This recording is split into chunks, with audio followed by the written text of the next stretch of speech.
조갑제 TV 시청자 여러분 안녕하십니까? 2020년 10월 14일 오후 2시 반입니다. 박정희 대통령 전기를 쓰기 위해서 취재를 하다가 보니까 박정희 대통령이 아주 많은 편지를 쓰신 분인 것을 알았습니다. 그 편지를 아주 소중하게 간직하고 있는 분들로부터 그 편지를 받아서 읽어보니까 전부 다가 직접 이렇게 친필로 쓴 것입니다. 누구를 시켜서 대필한 것도 아니고 타이프 친 것도 아니었습니다.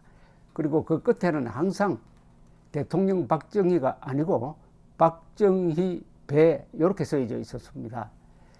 감탄했습니다. 어떻게 그렇게 바쁜 분이 편지를 이런 사소한 것까지도 편지를 쓰느냐. 그리고 한 쪽지 되는 편지도 있고 여러 장 되는 편지도 있습니다. 그런데 그 중에 편지 하나가 제가 기억에 남는 편지가 있습니다. 이분이 1979년 10월 26일 김재규의 저격으로 돌아가시기 바로 하루 전에 쓴 겁니다. 하루 전 아마 이분이 항상 일기와 글을 밤에 썼습니다. 제 추측으로는 25일 밤에 쓴 것으로 보이는데 심의환 전 총무처 장관 부인 앞으로 보내려고 한 편지인데 이게 보내지지 않고 이분이 돌아가신 다음에 청와대 이 사무실을 정리할 때 금고 안에서 발견이 되어서 공개가 되고 유족에게 심의환 전 장관의 부인에게 전달되었던 내용입니다. 그 내용을 한번 읽어드리겠습니다. 대통령이 편지를 어떻게 쓰느냐 하는 하나의 모범 사례가 아니냐 이렇게 생각됩니다. 심의환 장관 부인께 심 장관께서 오랜 투병과 요양의 보람도 없이 갑자기 비보를 접하게 되니 너무나 허무하고 애통하여 무엇이라고 위로의 말씀을 올려야 할지 드릴 말씀이 없습니다. 인생은 원래 무상한 것이고 회자 정리라고 하였으니 한번 왔다가 한번 가는 것은 정한 이치인 줄 알면서도 너무나도 홀연히 떠나시니 애석하고 허전함을 금할 길 없습니다. 병 치료를 하시면서도 수척한 몸으로 중요한 행사가 있을 때면 직접 나와서 모든 일을 처리하실 때마다 무리를 하지 말고 안정과 휴양을 하도록 늘 권유를 한 바 있습니다마는 적당한 운동을 하면서 치병을 하는 것이 건강에 도움이 된다고 사양하는 모습이 눈에 선합니다. 심 장관께서는 공무원으로 관계에 투신하신 후 청렴하고도 강직한 성품과 온화한 인품으로 성실한 직무 수행은 모든 공무원의 귀감이었습니다. 특히 상공행정 분야에서는 탁월한 지식과 위력을 발휘하여 우리나라 경제 개발을 주도하여 온 수출 진흥에 기여한 공로는 지대한 바 있었습니다. 고인이 마지막으로 주신 서한에서도 이 점에 대하여서는 크게 보람을 느끼고 있었다는 것을 역력히 헤아릴 수가 있을 것 같습니다. 연부 역강 한창 국가를 위하여 일하실 시기에 아깝게도 타계하시게 되니 유가족 여러분들의 애통하고 애석하신 심정은 더 말씀드릴 나위도 없거니와 국가를 위하여서 크나큰 손실이 아닐 수 없습니다. 고인이 나에게 마지막으로 남기고 가신 편지 사연을 한 줄 한 줄 읽으면서 고인도 이 편지가 대통령에게 보내는 마지막 서신이 되리라는 것을 영감적으로 느끼면서 서설이라는 흔적이 구절구절에 나타나 있는 것을 보고 읽으면서 단장의 슬픔과 감회를 금할 수가 없습니다.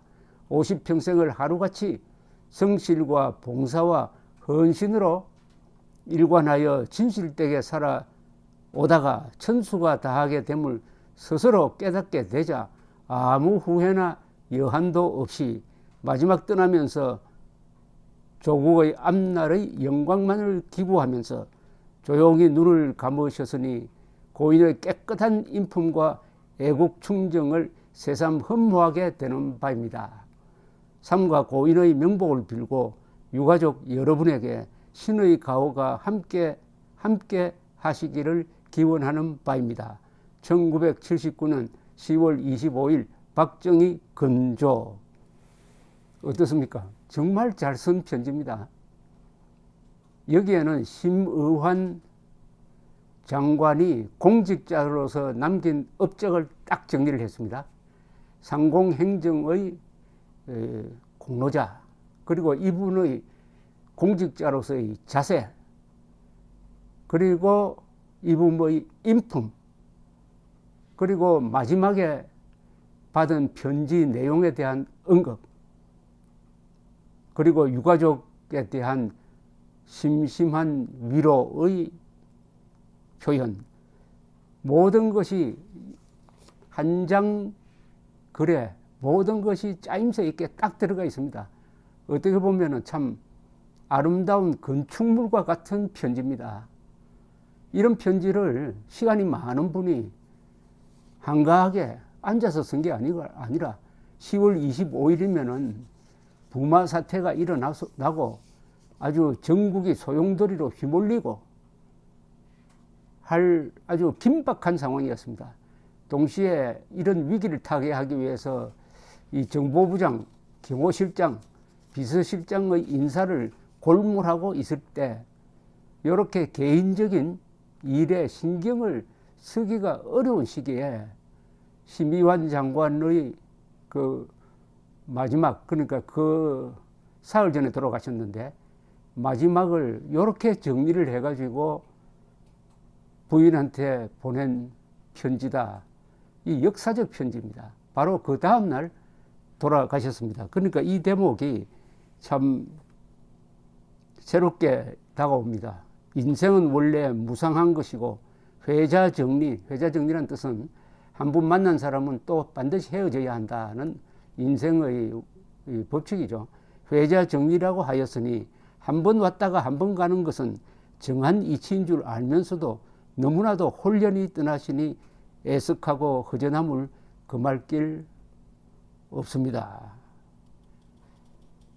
어쨌든 박정희라는 분의 이 단면입니다. 이게 박정희라는 분은 아주 예의를 잘 갖춘 분입니다. 이분이 군사 쿠데타를 했다고 해가지고 무슨 잔인한 사람으로 여기는 것만큼 박정희를 잘못 보는 게 없지요. 이분은 문인과 같은 무인이었습니다. 이승만은 반대입니다. 무인과 같은 문인이었습니다. 그러니까 두 분이 다 대전략을 구사할 수 있었는데 그 바탕에 무엇이 있었느냐? 인간애가 있습니다. 인간애.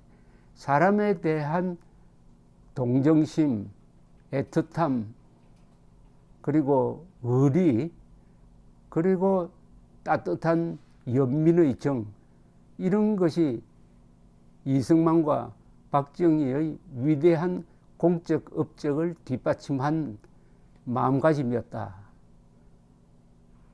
그런데 문재인 대통령이 피살된 해수부 공무원의 고등학교 2학년 아들이 쓴 손편지에 대해서 아주 무미건조하고 형식적인 내용의 편지를 타이프를 쳐가지고 보낸 게 오늘 보도가 되었습니다. 그 절박한 자필 편지와 아주 건조한 타이핑 편지가 같은 이 지면에 나오니까 제가 문득 심의환 장관 부인에게 보낸 박정희 대통령의 생전 마지막 편지가 생각이 나서 소개를 해드렸습니다. 경청해 주셔서 대단히 감사합니다.